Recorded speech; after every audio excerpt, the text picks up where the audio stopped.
Oh, we have to put more. No worries, no worries.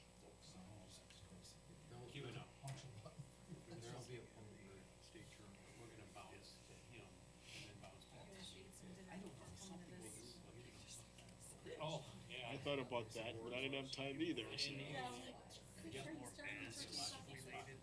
It could be a bit. I will call to order the Finance, Buildings, and Grounds Committee meeting, which was duly noticed on February 17th, 2023, through posting and notification of the press in accordance with Wisconsin Statute 19.84. Does anybody have a safety share? Think we're gonna let you off the hook? As always. Go ahead there, Jim. I was driving down here, you know, of course, going the speed limit, and I got behind one car that wanted to wait through a green light because they were looking down at their dash, so I'm figuring they're on their phone. And I thought, okay, well, that's not good. So then I got behind another car, and the same thing happened. So I guess I would ask, why do we have phones, or else why do we have cars? One of the two, I don't know.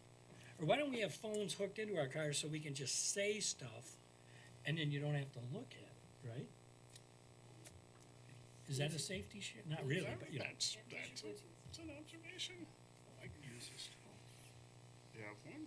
Thank you. That kinda says, why do we have laws?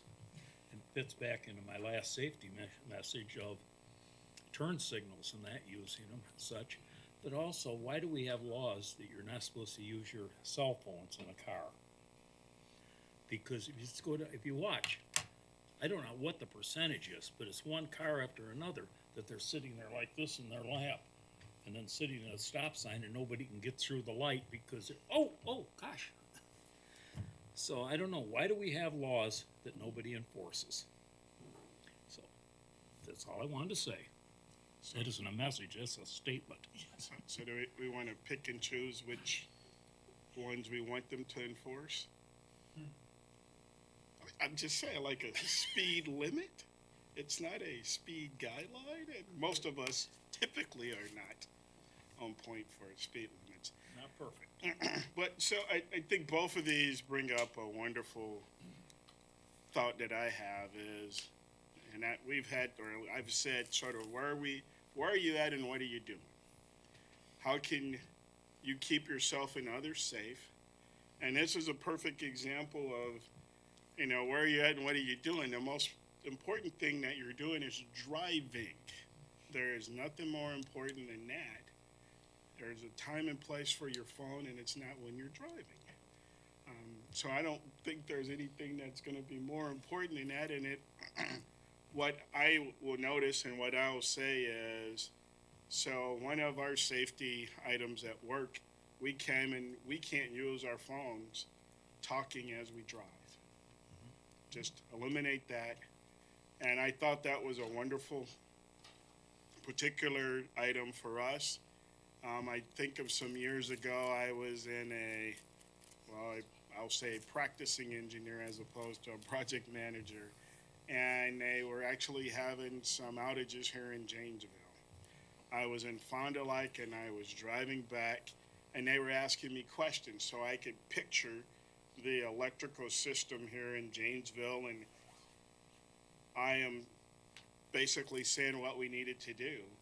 And as I got to about the rest area, I recognized I didn't remember the drive at all. I remembered as I think back the cars I passed and all of that, but that part of my brain was completely here working, not really focused on driving. So fortunately, I didn't have to make any evasive maneuvers or actions because I wouldn't have been able to. So thanks, my fellow commissioners. It's a perfect for where you at and what are you doing, and when you're driving, drive. So thank you. Any other shares anyone has? All right. All right, is there a motion to adopt the February 20th, 2023 Finance, Buildings, and Grounds Committee agenda? So done. Okay, We have a motion and a second. All those in favor say aye. Aye. That passes unanimously. And we have a short agenda today, not necessarily in volume, but in line items. Presentation of the school capacity and utilization, community growth and enrollment projections report. Go with Mr. McCray.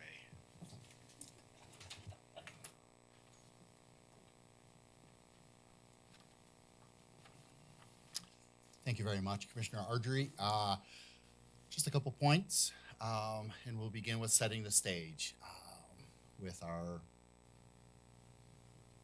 not that one. It's okay. It's all good. Perfect. No? Excellent. Yes, sir. Great. Thanks. All right, now if I can operate this. Yep. Perfect. There we go. Okay. Here we go. So preparing for long-range facilities planning is really my introduction to the two reports that you'll be hearing this evening, right? So the first one will be by MD Roffers, taking a look at the district's community growth and enrollment planning. And the second one, a report generated by Epstein Ewan Architects, EUA, on capacity and utilization. And so really the setting the stage is why are we doing these things? You know, but before we get to that, kind of really want to take a moment to remind the committee, the board members of some work that they undertook in February of 2019, which is really kind of outlining broad parameters in terms of the district's facilities. So I'm not going to read each one, but you'll see some themes: safe, healthy, and secure environments, accessible, cost-effective, sustainable, adaptable, and flexible, equitable throughout the district. So not one building lagging another building in terms of what that building itself can offer. Would the building be engaging and supportive? Is the building, or are the buildings, are the district's campus is reflective of community pride, well maintained, and of course code compliant. So if we were to build anything, of course they're going to be code compliant, and then we can further dive into that in terms of ADA accessibility and so on and so forth. So just again, looking back to February 2019, the work that the board did as we prepared for our secure pathways and boiler projects. So why prepare for long-range facilities planning? Right, so we are entrusted, right, and I'll take a page out of former Superintendent Pufal's book in terms of really we're caretakers of the community's assets, right? That's our responsibility as an administrator, an administrative team, and certainly the board's responsibility as well. And our campus, as you all know, is rather large and it's rather dated. So again, there's a lot on this slide, but just as a reminder to the committee, which knows, but certainly to those who may be out in the viewing audience, we have 12 elementary schools, 3 middle schools, 2 traditional high schools, 1 charter school, the Rock River Charter School downtown. We actually have Rock University High School, which is on the Black Hawk Technical College campus, and of course the district office. Over the years, the district and the community has invested in its facilities, not only in constructing these buildings, but providing some additions and renovations, as well as constructing a new middle school and a new elementary school in the late 90s. But if we net out our oldest building, which dates back to 1880, the Kimball Education Center, which is the current home of our Rock River Charter School, the average age is 60. So preparing for long-range facilities planning, we've kind of been doing this. We've been laying the groundwork, all right, for our facilities. And it obviously predates 2017-18, but if we just go back in the last 5-6 years, right, to where the district took advantage of an Act 32 energy exemption to exceed the revenue limit authority by about $14.8 million. Invested significantly in Edison Middle School and some other projects throughout. And again, that was an energy efficiency. So talking about the environment, but not necessarily the instructional space other than the environment. We fast forward, if you will, to November 2020, and the board essentially put forth a question to voters, which was approved to issue debt, about $22.5 million related to secure pathways, boiler upgrades at 6 projects, and an investment in life safety. right? And so that was, I think, probably a really good precursor to perhaps something even bigger, is really taking care of some of those essential elements, such as staff, student, and community safety. We are also leveraging, the committee and the board knows, some ESSER funds to make improvements from an IAQ standpoint at Franklin Middle School. All right, so again, I think these steps are illustrating to the community that we are moving forward and as best as we can with the funds that are available, maintaining our assets. So that kind of takes us to where we're at now. And I'm going to click on the EUA capacity and utilization study and really the MD Roffers enrollment and planning study. And why these studies?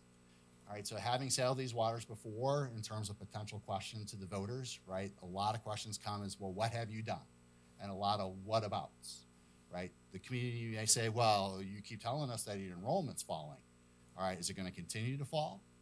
Right, so that's just a natural question that as we move forward will be posed to the administration and to the Board of Education.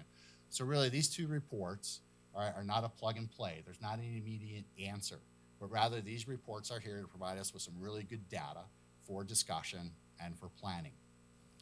Right, so there's a great quote, I'm sure you've all heard it before, right? It's attributed to Eisenhower: plans are nothing, planning is everything, right? And in the dynamic world in which we live, we must always be planning. And the reality is, in my profession, and I'm sure this holds true for Superintendent Holtzman as well, is when you start planning for the next referendum, immediately after you pass the referendum you just did, right? Because we have a significant asset, right? So we have to come up with answers and good data, right, and scenarios, and we're not even there yet. But the first question we have to ask is, all right, where's our enrollment? Where are we heading, right? And how are our buildings currently being used? That's before we begin to think about, well, we should do this or we should do that. That's down the road, right? This is kind of our first few steps. Facilities assessment, all right, not necessarily on the MEP side, but really from an instructional standpoint, right, is also key for us, right? And essentially kind of our next step. Followed by, if we were to continue with that, is really preparing for November of 2024. Right, that is not necessarily the view of the board, right, but as our role as administrators, it's really to plan forward, right, to bring the board items for its consideration. But we go back to January, July, and really that's, okay, well, we have this need. How do we take care of that need? How do we prioritize those needs? What's the community feedback on those needs? What can we afford? How do you know? And you'll be peppered as board members and we'll be peppered as administrators with a million questions, which is kind of what this process is intended to do, is to be able to provide information, right, and to those questions and answers to those questions. So without much further ado, I will probably turn it over. I shouldn't say probably, I will turn it over, right? It's hard for me to give up the mic, to Mark Roffers from MD Roffers, yes, sorry. Before you do that, just yes. a couple of acronyms you used. I want to make sure that we are online to make sure we understand what Absolutely. the IAQ, indoor air quality, okay, MEP, mechanical, electrical, and plumbing. Thank you. Great. No, thank you. And actually, before I do turn it over, I would be remiss if I didn't really extend certainly my thanks to some folks here in the ESC, former Superintendent Pufall, and certainly Allison DeGraff, Chris Mendenwalt, Tammy Carlson, Dave Leader were kind of part of this study, right? Tammy has a great deal of experience related to the old boundary study that was performed. I know Commissioner Ardrey was part of that, so she was a great resource. And really kind of a shout out to our building principals and most likely their administrative assistants or APs who helped pull some of the data to then share with both EUA and MD Roffers, right? So it's not just me, it's not just Dave, it's not just Tammy, it truly is that team approach. So again, Mark Roffers will be our first speaker from MD Roffers.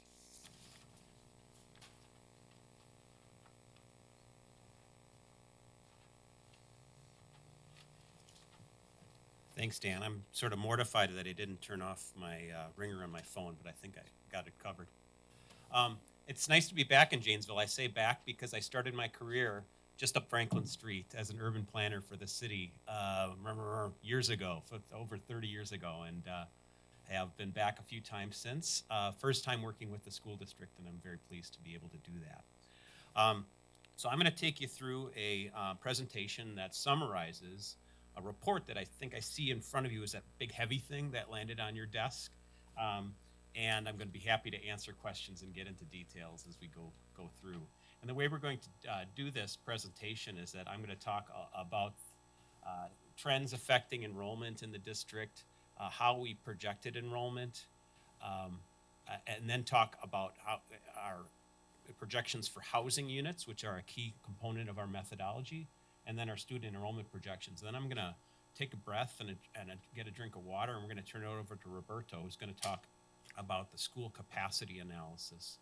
And then I'll come back and try to weave the two together for you. So starting again with recent trends, things that have happened over the last few to 10 years within your district.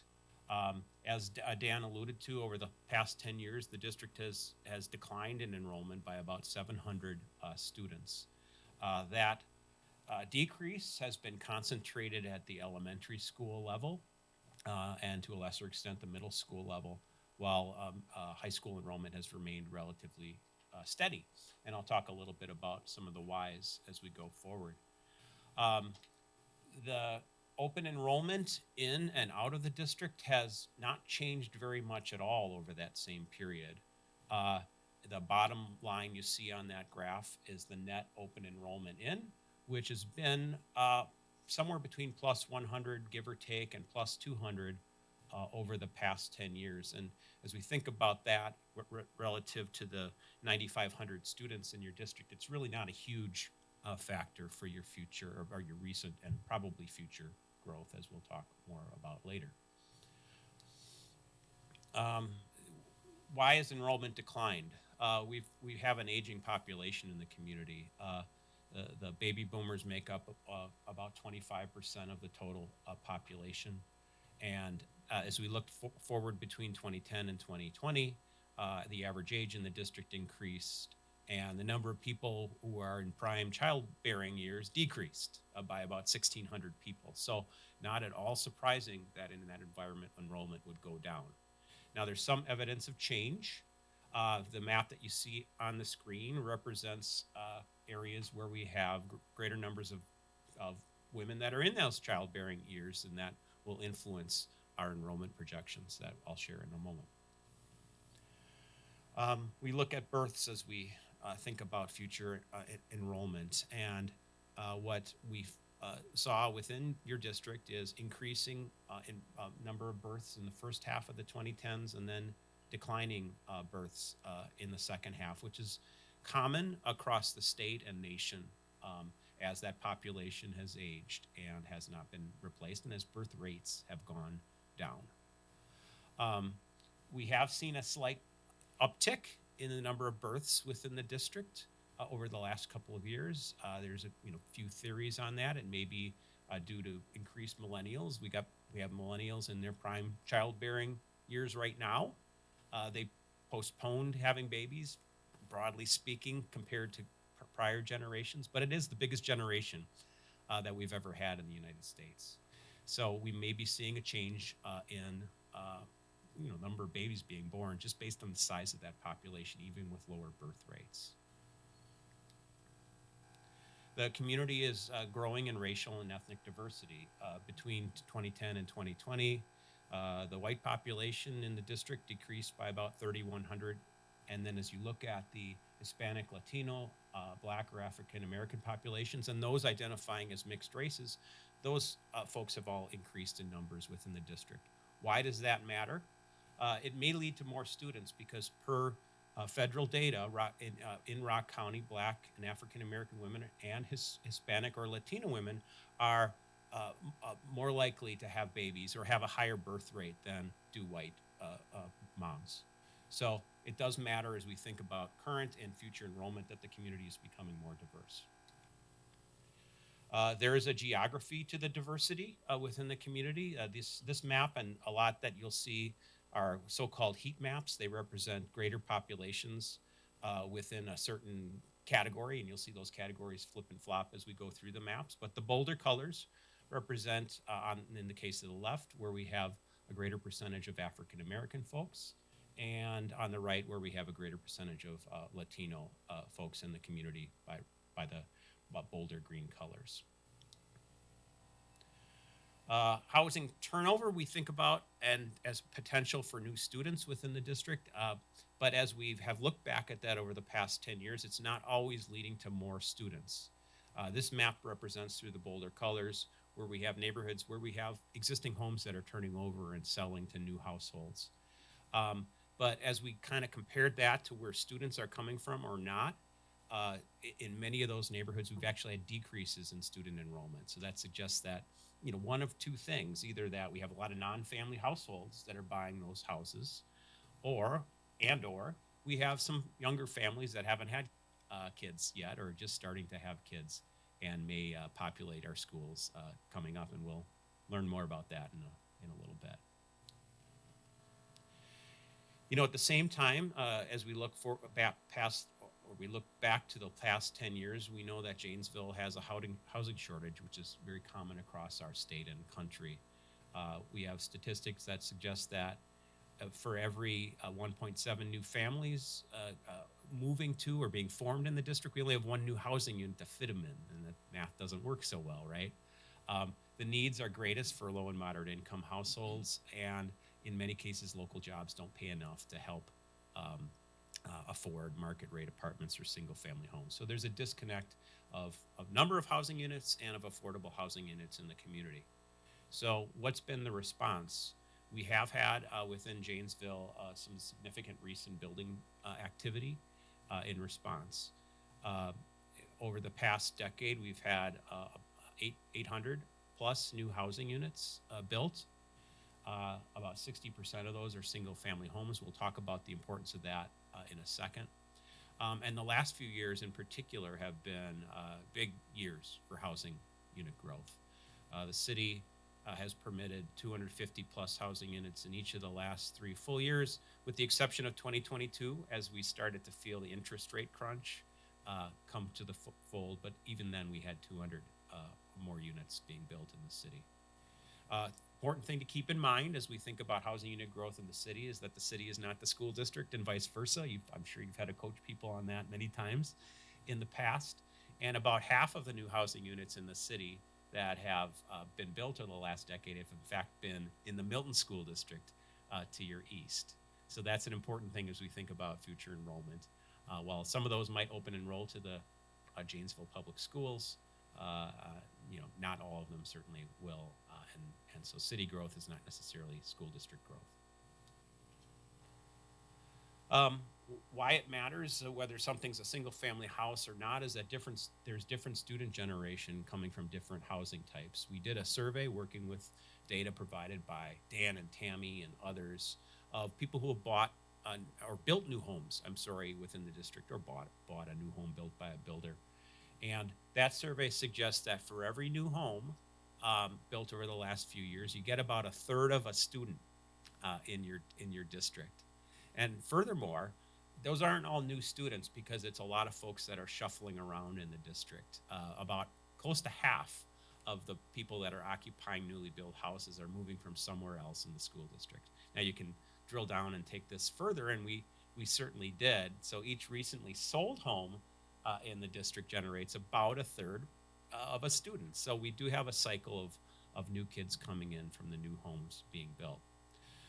As we transition to a building pattern that is favoring multiple family housing, which is we get fewer students from each multiple family unit. In fact, usually a lot fewer students per unit. It typically takes about 20 new apartment units to get one student for your district, which is fairly typical in and across school districts. Now, existing multiple family units, apartment units, typically generate more. It has to do with a couple different things. Often they have more bedrooms. Typically what we see with new apartments is 1 and 2 bedrooms, studios, not very many 3s. And they're more affordable. So more people can afford an older unit than a newer one.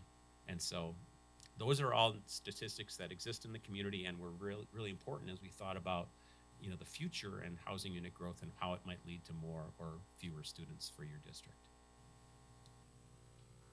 So, in sum, as we looked at some of the recent trends and the influences on enrollment, as we kind of start to think about the future and build our model, is that we've had a few things that are suggesting increasing enrollment.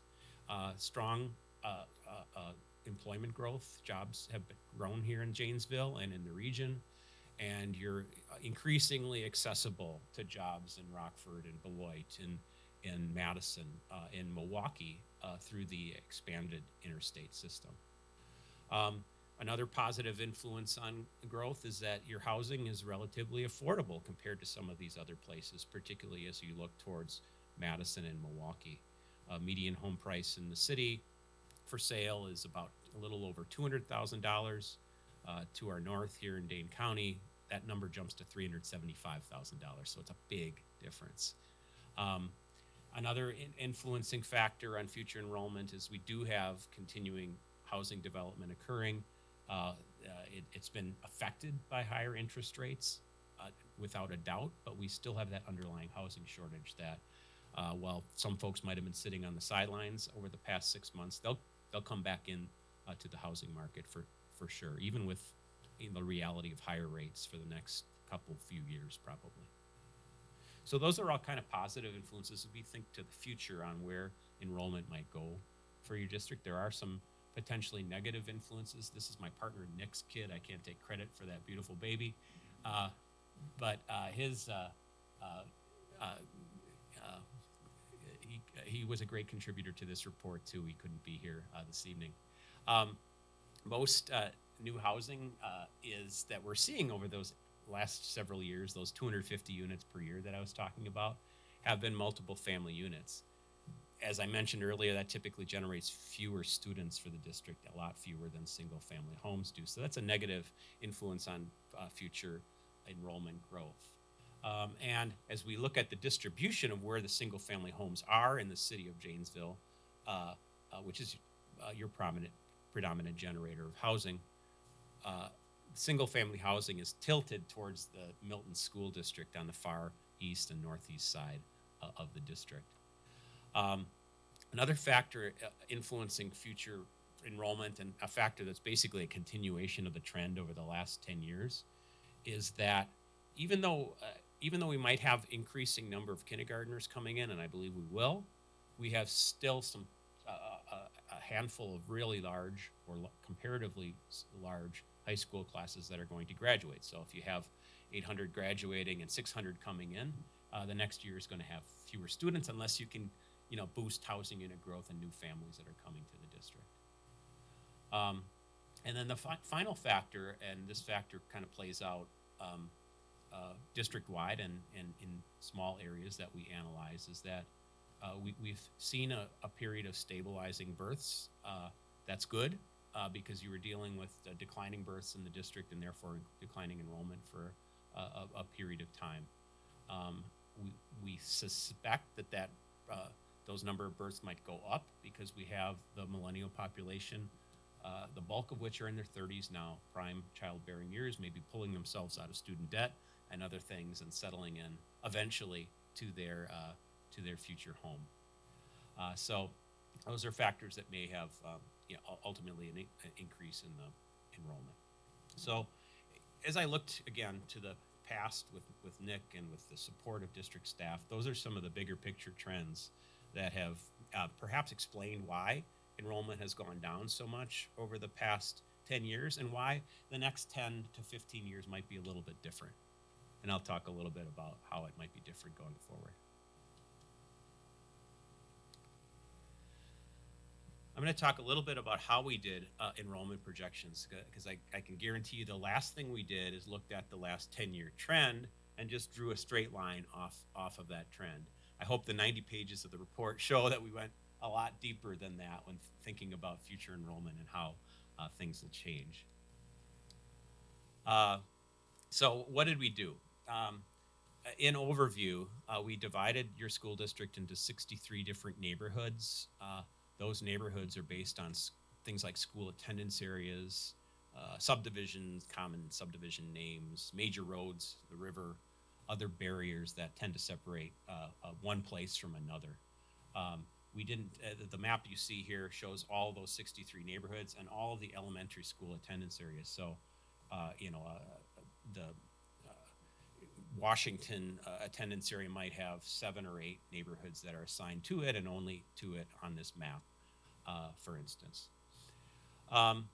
We then allocated the number of current housing units for each neighborhood. So how many apartment units, how many single-family homes, et cetera, are in each one of these 863 neighborhoods.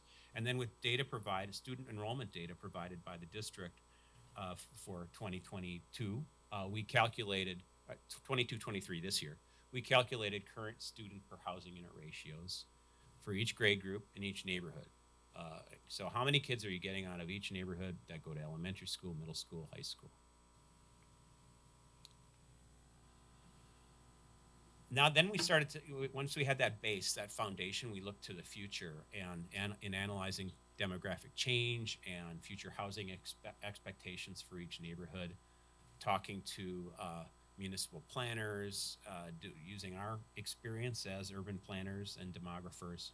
We analyzed demographic change and housing expectations for each of those 63 different neighborhoods, and used that to project housing growth and the number of housing units for our 4 projection years, which is what the first one is next fall, and then 2025, 2030, and 2035. So we are looking forward, to the relatively distant future. And then what we did, once we projected housing unit growth, is we projected student per housing unit ratios for each neighborhood projection year and grade group, using a lot of that information I described. Well, how many new single-family houses are going to be in that neighborhood, or what's the current mix of housing units? And boy, when were those houses built, and are they about to reach sort of generational turnover where we might expect more students per housing unit, or are they do they have a lot of kids today, and 15 years from now, might have a lot of 60-year-olds with the kids, having left, and they're still sticking around for a while. So for each one of these neighborhoods and each of the grade groups, we made a calculation of student per housing unit. Then it became more of a math problem as we multiplied for each of these 63 neighborhoods how many housing units we expect will be there by the student per housing unit ratio in each neighborhood for each grade group to arrive at a enrollment projection for resident students within each of the 63 neighborhoods and for each of the 3 levels of schooling you have in the district. It's never that simple, and you have some interesting, and every district does, some interesting ways of allocating students. Not everyone is bound to go to the elementary school where they live, for instance. So we had to make some adjustments to the projections and how we assign them to schools. We assigned projected resident students to schools and programs considering your distribution of in-house and community partner sites for the P4J program, and to your virtual and charter schools. We grab some students from neighborhoods based on current ratios and assign them to those schools.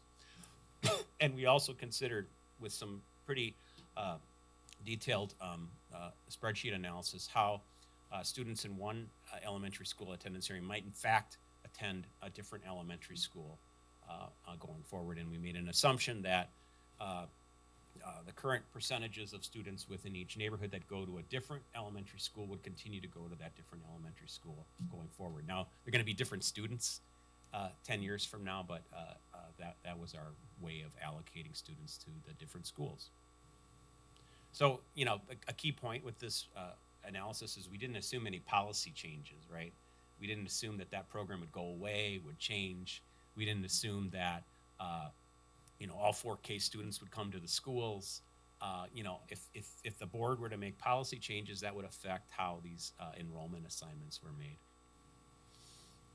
And then the final thing we did is we did add in open enrollment in students to that. Everything I've talked about so far are resident enrollment projections, folks that live in the Janesville School District. But at the end of the our projection process, we added in an assumption of continued open enrollment in it at similar rates as today. So that's a mouthful. The methodology is described in detail in our report. We have a whole appendix devoted to it. But again, I hope my main thing to impress upon you is we didn't just take a past trend line and project it forward. And in many ways, the past trend is sort of irrelevant to the projection using our method that we have.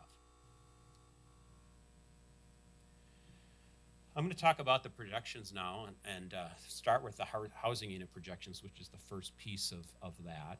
And I'll go relatively quickly through that. Over the next, ends up being 13 years, we're projecting about 240 new housing units per year. Housing units being the key word, because we're thinking that 3 out of every 4 of those will be multiple family units of some type. Rental apartments, condominium units, senior living. It's all in that number, okay? And obviously when we think about those, based on what we were talking about here, we're not gonna apply a big a student generation number to senior housing. It's gonna usually be goose egg unless a special type of housing. Why are we thinking that so much of the housing will be multiple family? Well, over the recent past, it has been, and they've filled very quickly. Projects that you see listed here on your screen are among those. And we see continued city support for multiple family development, particularly in the district, school district, as part of redevelopment efforts that the city is undertaking for the area around us and other parts of the community. And we have demand that is here and we don't expect will subside, a shortage of housing units. And you add to that higher interest rates, and that equals greater demand for multiple family rental housing as fewer folks can afford to get into a single family home and in an owner occupied situation. And then the final reason we think we're going to have increasing housing development, and again, you're not unique here in Janesville that way, is that we have generational shifts. In other words, a big boomer population, many of whom will not want to take care of their a third of an acre lot as we look forward over the next 20 years. We have a millennial population that often prefers a more urban living environment and often moves around a lot more than previous generations, which also support multiple family options. And that sadly, some of that population is still dealing with a lot of student debt and in jobs that, frankly, the wage growth has not nearly kept up with the cost of housing, and so we're confronted with that. So those are the reasons we think we're going to have a lot of multiple family. We projected where we thought housing growth would be. Again, the brighter colors or hotter colors on this map show the neighborhoods where we expect the most housing unit growth within your district. We numbered each neighborhood. It may not have too much meaning to you, but it was super helpful to us. And many of these sort of hotter places, the red numbers are being driven by the significant multiple family development we would expect there. And so when we look at these same types of maps for enrollment growth, you're not necessarily going to see the red colors in those same places as a result. We're able to do a lot of cool things with this neighborhood analysis, including allocating housing unit projections by current elementary school attendance areas. And we see that really 4 attendance areas are expected to get the majority of housing unit growth or close to it within your community: Jackson, Monroe, Washington, and Wilson. But if you look at that last column, that's a key one. The percentage of single family of that total increase, you see that all but Washington, we're expecting very little of that housing unit growth to be single family homes. So again, a relationship to enrollment will come later. And then the final thing is, it's not just about new houses that are being built, right? It's about existing housing units too. As we look forward to 2035, even with all this housing unit growth we're projecting, and forget the exact number, but over 80% of the housing units that are going to be on the ground in 13 years are already here. So if we ignore what's happening in those housing units, we're going to probably overproject enrollment for your district. So particularly for an urban district like Janesville, we dug deep and analyzed characteristics of existing neighborhoods that help to understand how many kids are going to come out of those older neighborhoods as we look forward 5, 10 plus years into the future. And some of these we've talked about already. How many women are actually in the game to have babies? How old are people in that neighborhood? Race and ethnicity matter. Whether they're owner or renter occupied predominantly matter. People in owner occupied situations tend to have more kids than renters. The mix of housing that I've talked about at length here tonight, and what changes we've seen actually over the last 10 years in student per housing unit ratios. Have they gone up? Have they gone down? And how can we project that going forward? So for each neighborhood, we have made a prediction as to how the number of students per housing unit would go up, down, or sideways over the next 10 to 15 years. And again, the brighter colors here represent neighborhoods where we expect the student per housing unit ratio to go up, and the darker colors to go down. Now this can be a little misleading. You see some of those blue colors on the east side. Those are the neighborhoods that have a lot of kids today, and they'll still have quite a few kids in 13 or 14 years. Just fewer, because a lot of those families and folks moved in, let's say in the early 2000s. Their kids are moving through the system and leaving the system over the next few years, and not being replaced by an equal number of students kind of going forward as they sort of age in place. All right, enrollment projections. How does this all relate to how many kids we think are going to be educated? And I can tell you, it's depending on your perspective, it's not a very exciting result, or it's a super exciting result. Whether you are thinking about a big number positive, or thinking about, boy, are we going to repeat the last 10 years? And so the not so exciting perspective is we are expecting pretty steady enrollment over the next 13-year period, a decrease of 78 students over that period. And one thing I say to everyone when I show numbers like this is I can guarantee you they will be wrong. They're going to be wrong in some way, shape, or form. But I think the overall messages I feel confident about is that we're dealing with a relatively steady enrollment situation going forward. You see some of our assumptions built into that number on the screen, which I could get into as we look forward as well. We projected enrollment for each of these 63 neighborhoods to build that minus 678 number. And so again, some of those numbers, especially projected enrollment, particularly as you see the ones we highlighted, 5 and 7, are places where we're expecting a significant amount of single-family new housing development on the northwest side of the city, for instance. So we broke that down, the projection, by elementary, middle, and high school. And as you remember, the last 10 years were, particularly, we saw a particular decrease in the number of elementary school students. We're actually expecting that to stabilize and even reverse slightly by an increase of about 150 4K through 5 students. Why do we think that's going to happen? Increasing number of move-ins and births by the millennial population, new housing construction, which tend to favors the younger kids, even preschool kids over middle and high school kids. And as do multiple family units. We tend to have families, if they're moving into multiple family, they're starting sort of their lives, and they're and maybe have their first kid or two in an apartment, and perhaps then move up and move out as they go forward.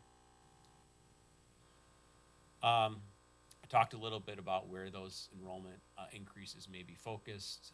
Northwest Janesville, the Arbor Ridge, Sunset Meadows area, and the south part of Janesville. As we think about when housing units were built and when we might expect generational turnover, we had a fairly significant amount of housing built on the south side in the 1990s.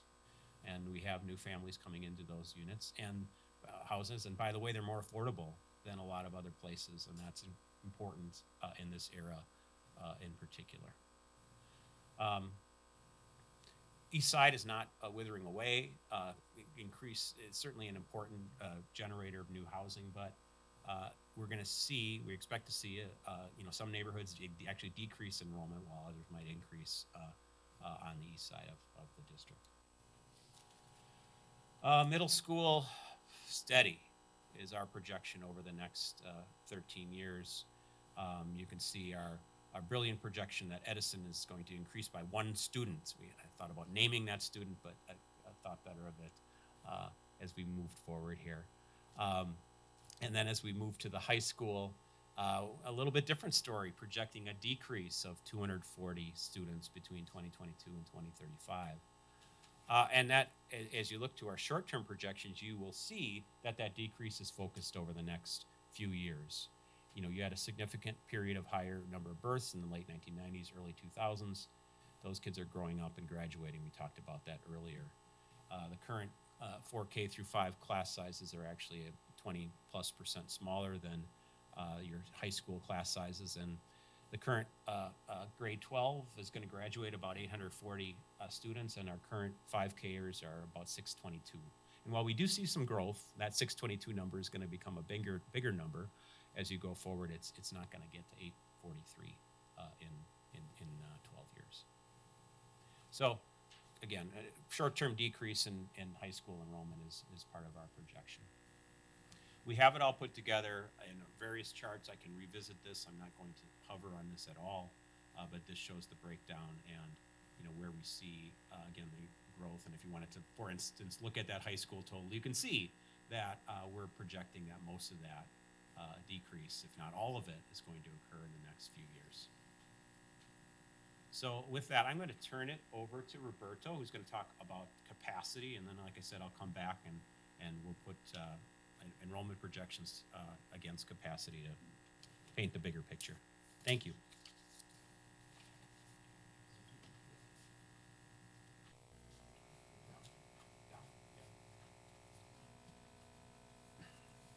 So as we're pulling that up, my name is Roberto Jaimes. I am a designer with EUA. Along with me is Tori Schultz, a colleague of mine. He's a project manager. So what we're gonna talk about is a couple things that we did. We calculated the capacity and utilization of every building in the district. So first I wanna thank Dan, Dave, principals, administrators who helped us with collecting all that information to conduct this study. Similar to Mark, this study is very lengthy, so I'll try not to bore you with the very minute calculations that went into it, but I'll give you the overall trends that we came up with. So to start, based off of our calculations in this study, none of the district's buildings are over capacity. It's quite opposite. Every building is under capacity. Several are under capacity by more than 70 students, and just a handful are under capacity by less than 70 students. Other challenges that we noticed when conducting the study, studying your floor plans and room sizes and square footages, are that since you have such a vast building stock that can span, as Mark had mentioned, more than 80 years old to up to the 90s, the current building styles are not designed for modern learning environments. So the way that we calculate these projections show that what may have worked once at one point is not working in modern terms going forward. So what is capacity study?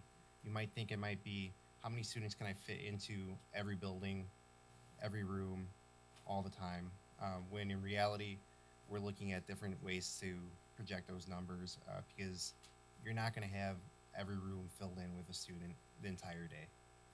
Other items that might affect the capacity studies are just sizes and number of spaces that you have open, staffing, funding for the buildings, funding for the district, the way that you target your teacher to pupil ratio is going to affect those numbers as well.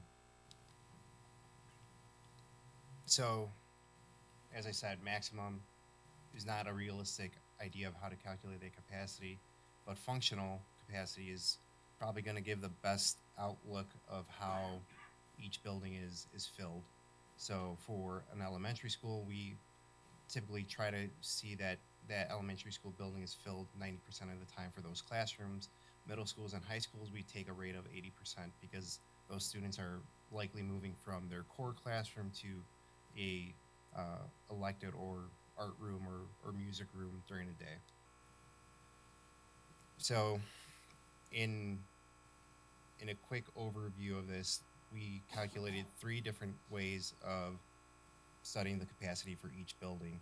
The first, like I said, is taking the desired class size, which is given by the school district, and there's a chart in our packet that gives those numbers per grade level. Then functional capacity by learning environment area, so that's taking the functional capacity of the school building and then comparing that to the actual square footage that you have for each classroom that's being used. And then the third is giving more of an overview, so the entire building footprint calculated against the student population. So I know this is very small text, but what I want to highlight in this is an example of Adams Elementary School. So Adams, again, was under capacity, but within looking at the numbers, I'm highlighting three numbers that are highlighted in yellow all the way across. Now, over time, it's likely that the school district or the school itself has decreased in population, and then with that, it opened up multiple classrooms. Those classrooms, in turn, typically are taken over by a staff or specialists that are working within the school building, and that takes up a space that might be needed at some point or might not be, and it's a repetitive cycle that can take over multiple rooms at a time. So I just want to highlight in this study here, there will be multiple rooms within each building that could potentially be turned over back into an actual classroom. Here in the building capacity overall, this compares every building, and then what I'm highlighting is functional capacity, which is the most accurate number that we think would show where your target class size is. So, for example, the very top line that's going left to right, Parker, it's under capacity by almost 1,000 students. And then Jefferson, under capacity by a little over 100. And then for Marshall Middle School, it's under capacity by almost 1,200. Now, you do have a couple buildings, like I said before, that are under capacity by maybe 60 students or less. But overall, the trend is that the entire district is under and not over capacity. The other calculation that we ran was site capacity. So this is just taking what we think is the standard for an elementary school, a middle school, and a high school based on their lot size and the building overall. For the most part, every building in the district is meeting that capacity. There might be 2 or 3. One for sure is Rock River. It's located in a dense urban area. There's not a lot that it sits on, but that's like one of the givens that is an outlier, I would say. As you can see here, most of them are within, let's say, for best practice for an elementary school, 13 acres. Some are right below that, some are right at that. So that's just another item that we calculated towards. So overall observations, like I said, the capacity is under. Learning environments that you currently have are not fitting what modern learning environments are geared towards student-centered learning. But there are multiple ways that the district can reimagine to move forward after this study. So we can continue to develop high-level strategies with your core team and begin to explore potential cost implications moving forward. So with that, I'll give it back to Mark.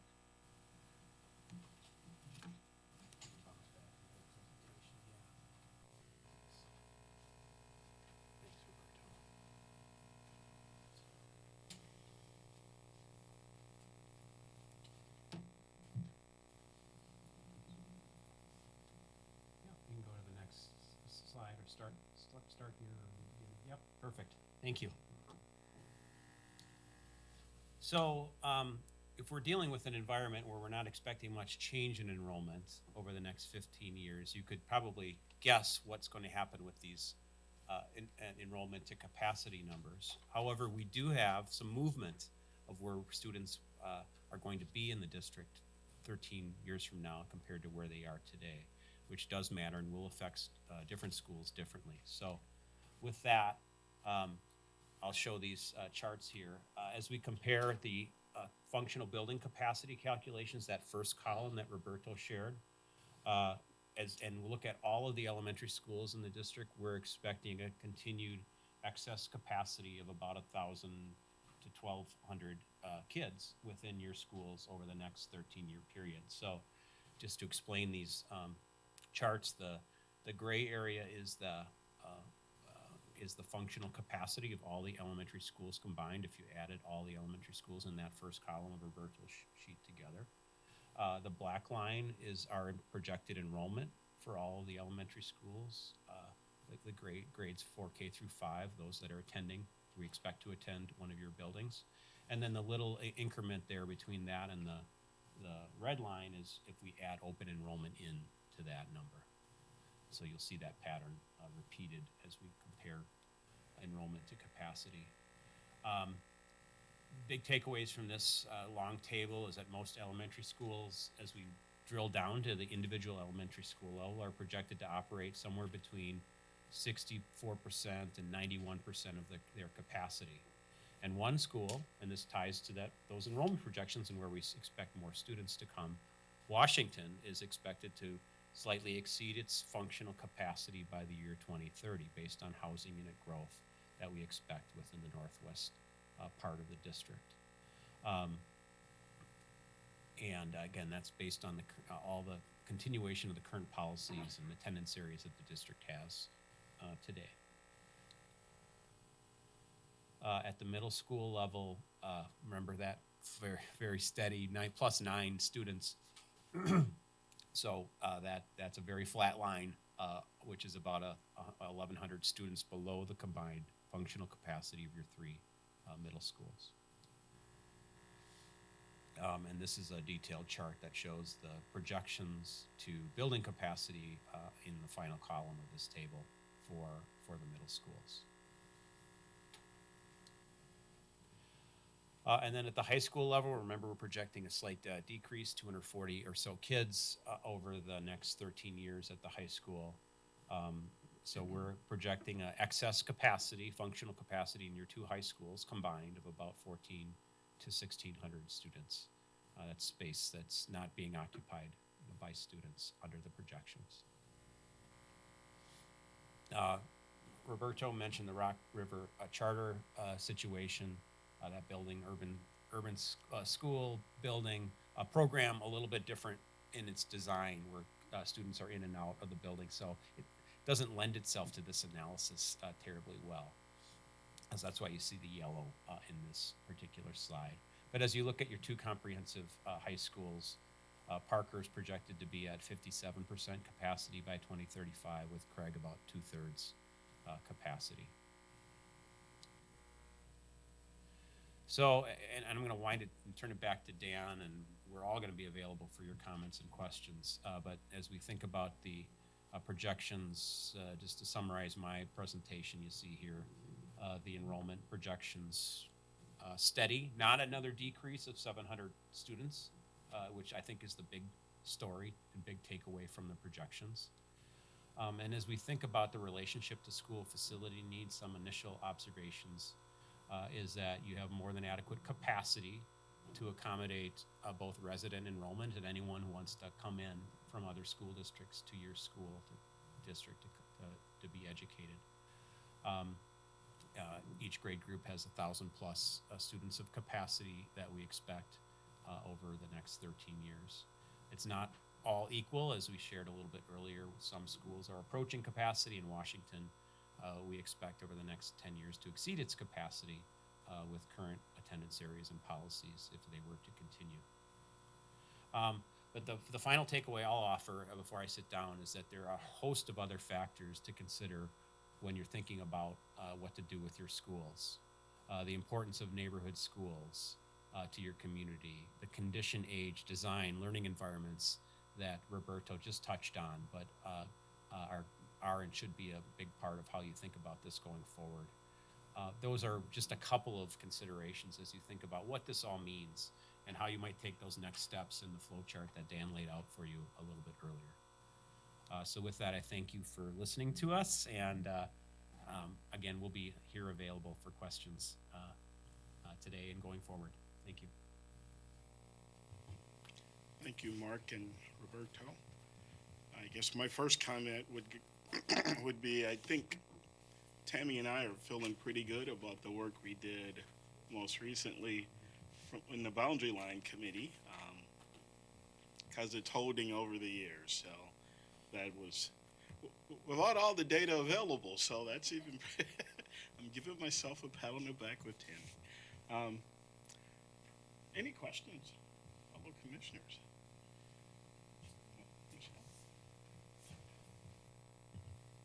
Can you mark on your slide, page 7, the ups and downs in the birth rates? Yeah.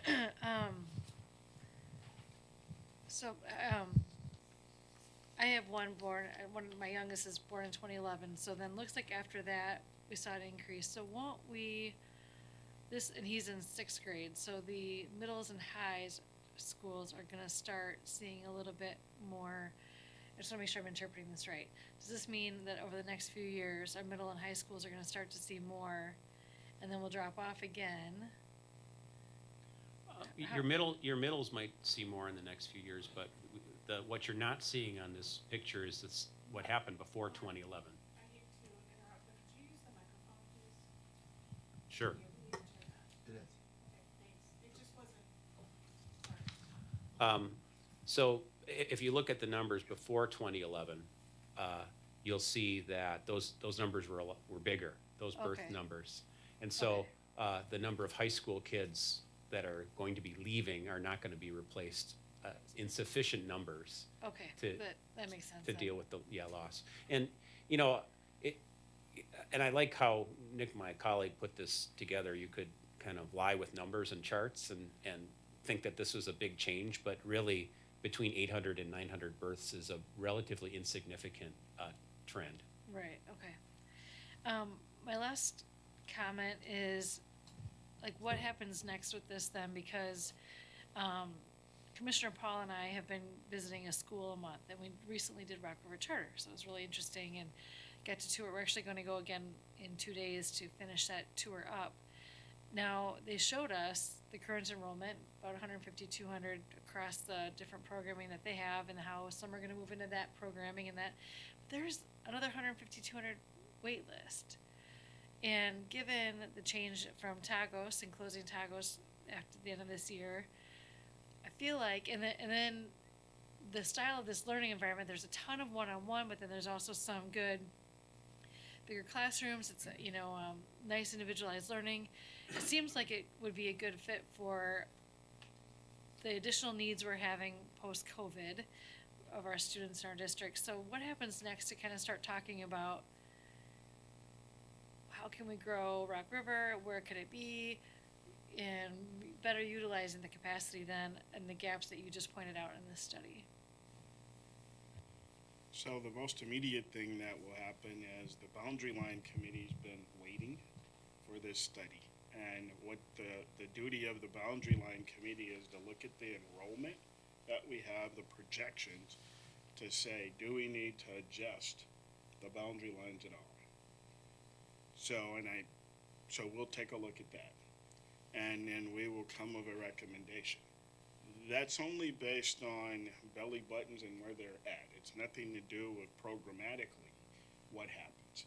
So then from a program standpoint, then we look back to the administration, recognizing the capacity that we do have, and then say, what do we do programmatically to address those other issues? And the wait list will be for that discussion.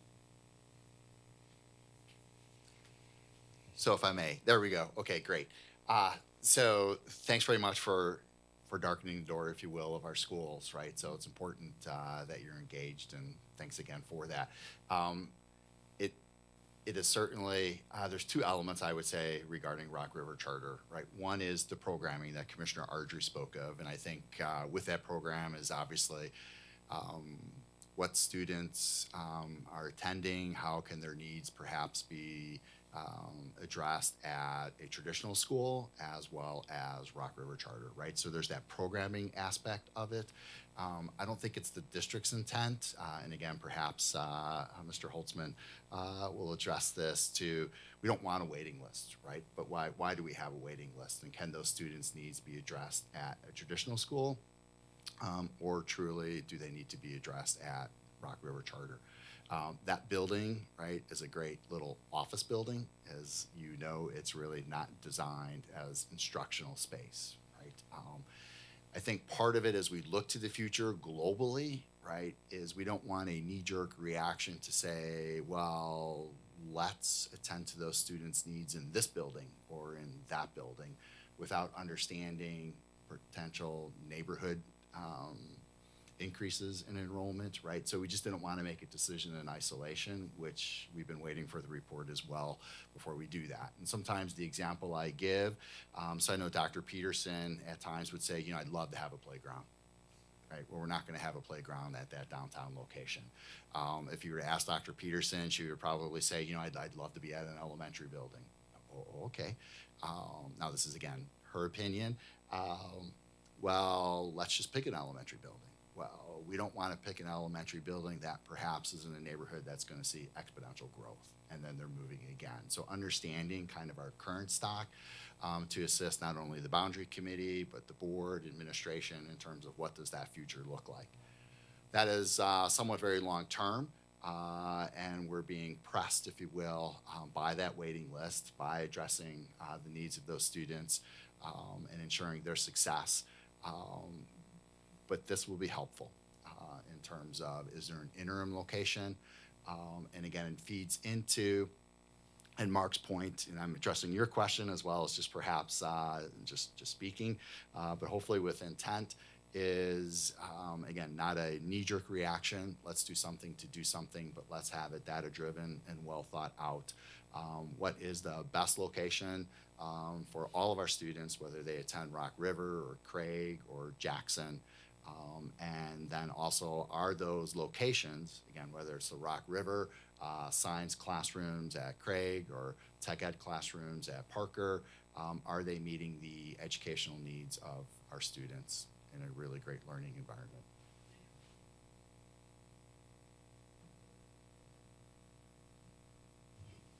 Carl? Oh, you have a question? Yeah. Question. Maybe this one. Oh, there it is. It's hidden behind here. Now I can see it. If I look at this right, capacity-wise, we only have problems with 2 schools.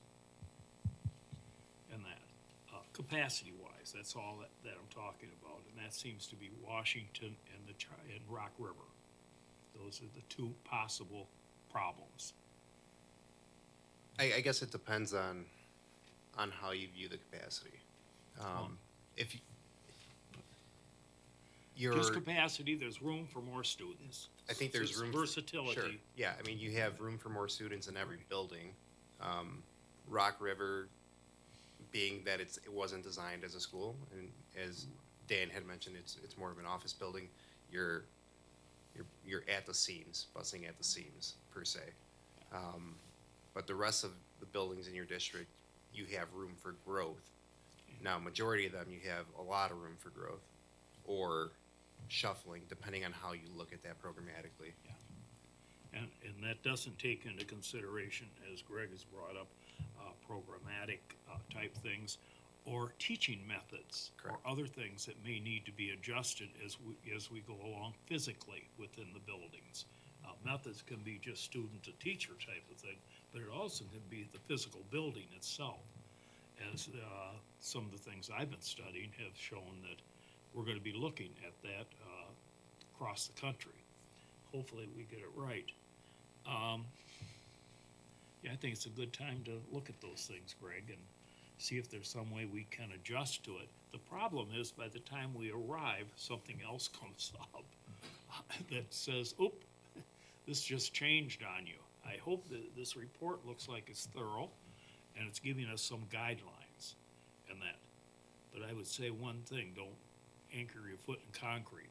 We may have some more shifting in that. So I thank everyone for that, and I got it correct pretty much what we needed to know in that. Thank you.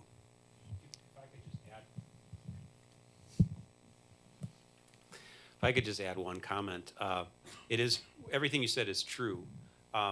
The other school that we have approaching capacity is kind of an interesting one, and that's Kennedy Elementary School. It's interesting in that it's at the far northeast side of the district, close to Milton. So it's significantly influenced by open enrollment.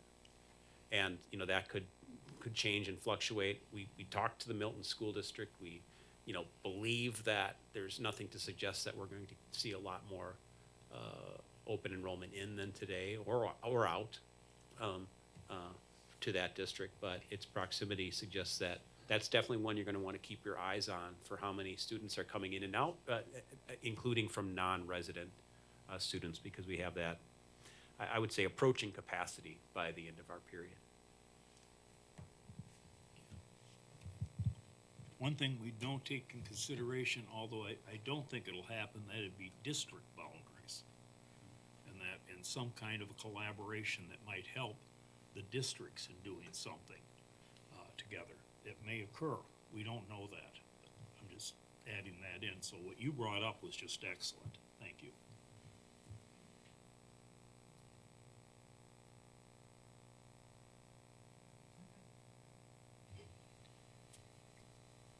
Well, I don't have any other questions. My comment is thank you, and it's wrong, because that's what he said. It'll all be wrong. So. If that's the one thing you're going to take away, right? The guy said it was going to be wrong. No, relatively good. I yeah, within bounds. So, no, absolutely. You know, so as I think about some of the questions that you have, Michelle, and it's the same questions we're going to be faced with, and we think of easy for me to say, programmatically, some changes that we have made. I think about the tag program as it has moved in elementary buildings, and that has an impact. As I think about the impact of the virtual school, where it's at, obviously we have capacity. Now it's how do we configure what we have to fit what we have, if that makes sense. But then we'll be left with and potentially the bigger question that Dan showed earlier is, how long do buildings last? You know, that's not factored into any of this. And then when we take the next step is, how long do buildings last functionally? And that gets bigger, really what Roberto was presenting. So then I think there's a whole lot of work that we'll really have to determine pretty much with the community of where do we go from here. So as I mentioned earlier, what happens next with this particular data as it continues to be worked through within the walls here is the boundary line committee will be meeting with the pertinent items to just discuss, are there any boundary line changes to recommend? And then that will come back to this committee and then on to the board. So. Another question. So I know the boundary line committee is not current.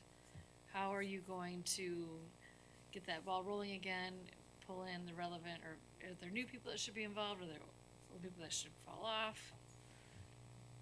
The committee is current as of when we last met. We held, well, of course, COVID, we didn't meet, and then we held out for this. So the first piece is to see, as those that were involved, do they want to continue to be involved? And then if everybody says yes, then we'll have to determine, do we want to add in more?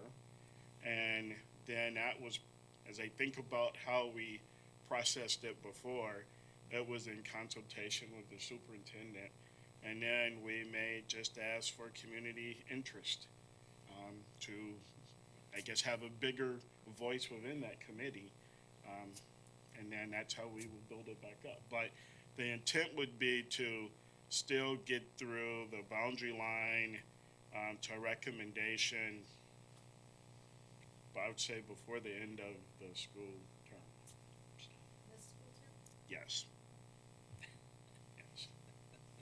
Oh, yeah, we need to. So thanks for that question. Any other questions, comments? School year, you say 22, 23? Yes. Gotcha. Yes. Mr. McCray? So I would just say administratively, we will continue to support the committee as we have in the past in terms of that planning element that we've just talked about, right? We always have to continue to look towards the future.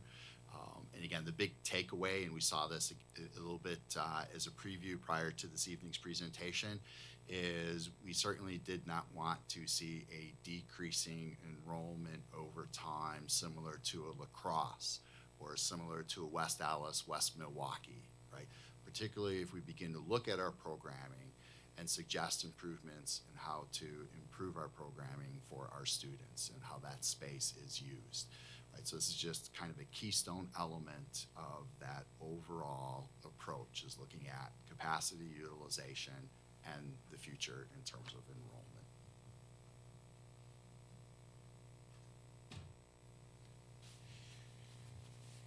Okay, next committee meeting. Do we have it scheduled? I don't think we do.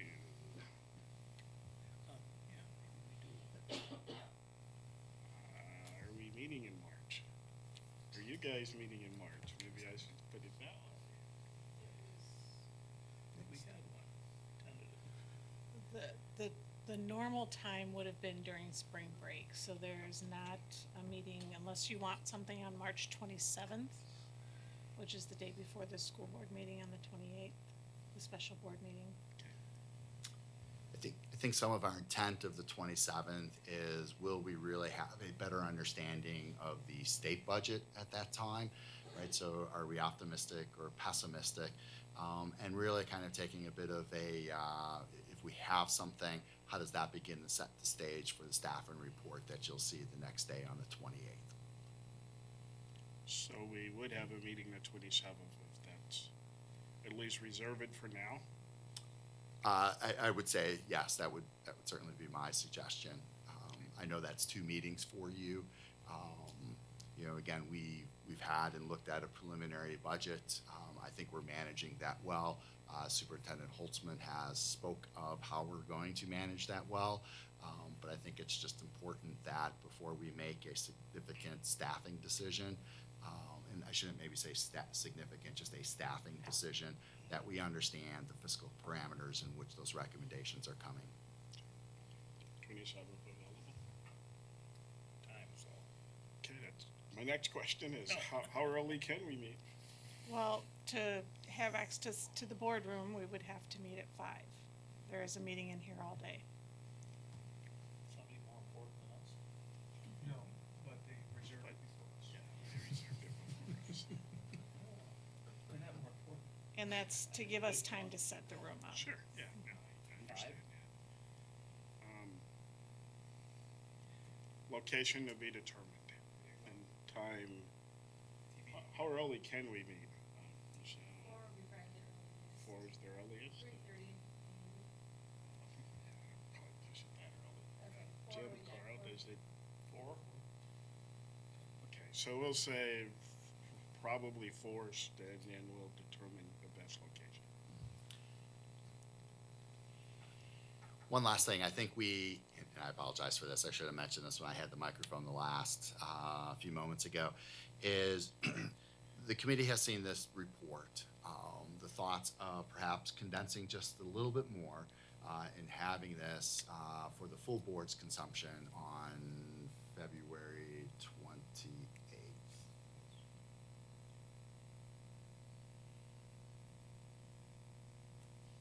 Okay.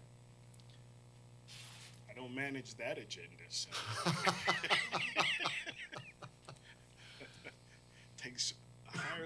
deal with that one. That's how I live my life So every we have day, a Commissioner tentative. Archer. There's a higher level. Yeah, we're gonna meet the 27th, at 4 at some location. Sure. Not here. Okay? With that, we have reached the end of our agenda. We are adjourned. I suggest the Rock River Charter School to